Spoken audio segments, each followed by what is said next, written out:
Last episode, we showed you the 7 speeches that started wars. This is the harder one. Because starting a war is easy. You name an enemy, you promise meaning, you make peace feel like cowardice. The template is older than written history. Anyone with a microphone and a country can run it. Ending a war is the hardest job in politics. You have to give millions of people permission to stop hating.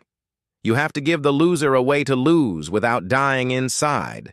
You have to take rage that has been built for years, sometimes for centuries, and shape it into something quieter.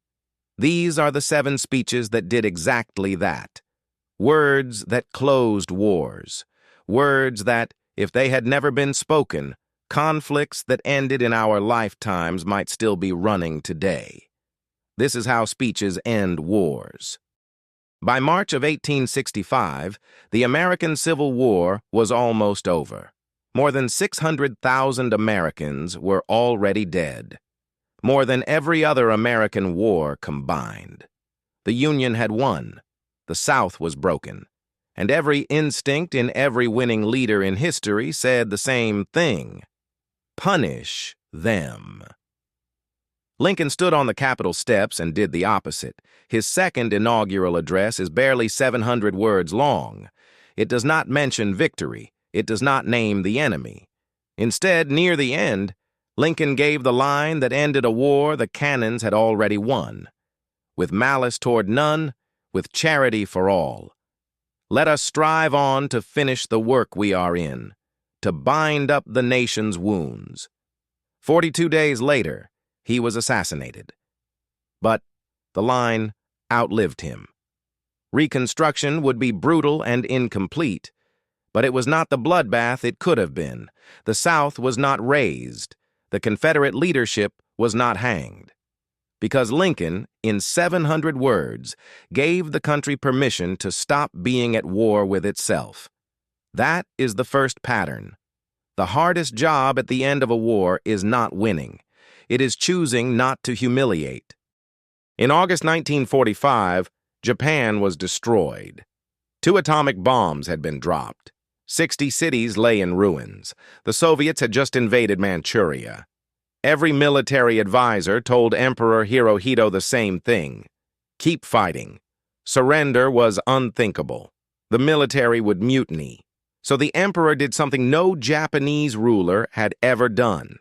He spoke directly to the Japanese people on the radio.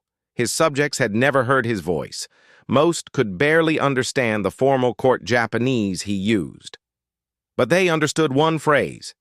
He told them the war was over. And he gave them the line that allowed an entire country to surrender without breaking. We must endure the unendurable and suffer what is insufferable. It was an act of national permission. The military did mutiny, briefly. They tried to seize the recording before it aired. They failed. The broadcast played. And 80 million people who had been told for a generation to die before surrendering found a way to stop. That is the second pattern. Sometimes the speech that ends a war is not for the enemy. It is for your own people, to give them permission to do what minutes ago was unthinkable. A month after Stalin died, the Cold War was at its tightest point. Korea was still burning. Both superpowers had hydrogen bombs in development. Most of Eisenhower's advisors wanted to use the moment to push harder, to crack the Soviet system while it was leaderless. Eisenhower gave a different speech. He stood in front of the American Society of Newspaper Editors and read out, in plain numbers, what the arms race was costing the world. Every gun that is made, every warship launched, every rocket fired signifies, in the final sense, a theft from those who hunger and are not fed, those who are cold and are not clothed. He listed the trades. 1 bomber equals a school in 30 cities. 1 destroyer equals housing for 8,000 families. He was not asking the Soviets to surrender.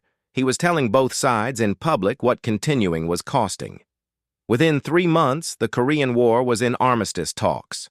The fighting stopped that summer. The arms race did not end, but the slope changed.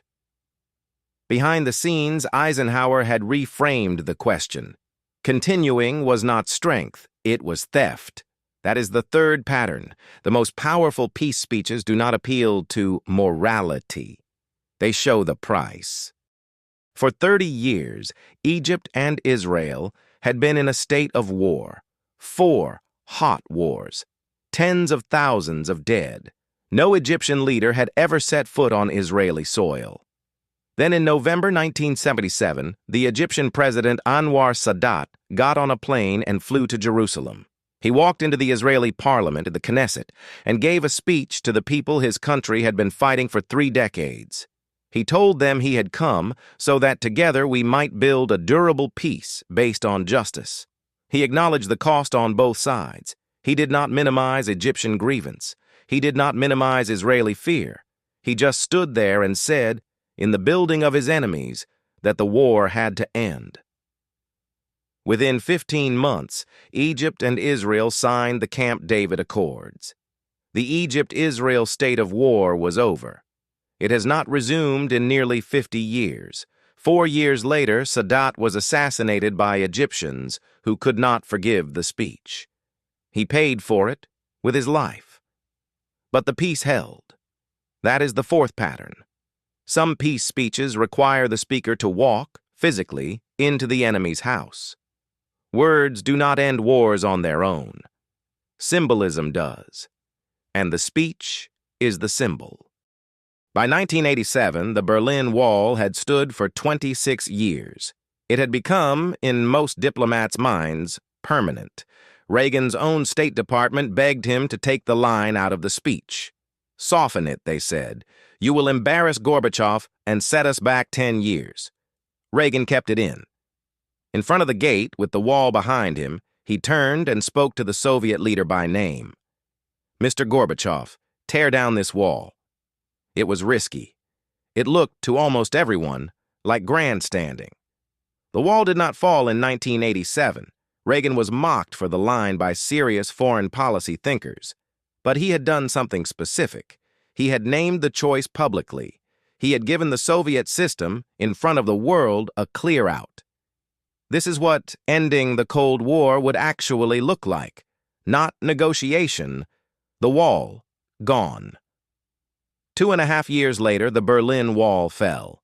2 years after that, the Soviet Union was gone. That is the fifth pattern. Sometimes a peace speech does not ask. It dares. It puts the choice publicly on the table so that history can hold the other side accountable for taking it. Or not. By Christmas Day, 1991, the Soviet Union had been dying for 2 years. The republics had voted to leave. The flag was about to come down. Mikhail Gorbachev, the last general secretary of a country that no longer existed, went on Soviet television to give a speech that nobody required him to give. He could have refused. He could have ordered the army to hold things together. They were still loyal to him. Instead, he sat in front of the camera and quietly conceded. We are now living in a new world. The Cold War has ended. The arms race and the insane militarization of our country have stopped. The threat of a world war is no more. He thanked his successors. He acknowledged what had not worked. And then the red flag came down over the Kremlin. And a 45-year struggle that had brought the world to the brink of nuclear annihilation simply ended. There was no surrender ceremony. There was no treaty. There was a man on television, choosing to lose with dignity. That is the sixth pattern. Some wars do not end with a winner's speech. They end with a loser's speech. And the rarest thing in politics is a leader willing to give one. For most of the 20th century, South Africa was a country one bad speech away from civil war.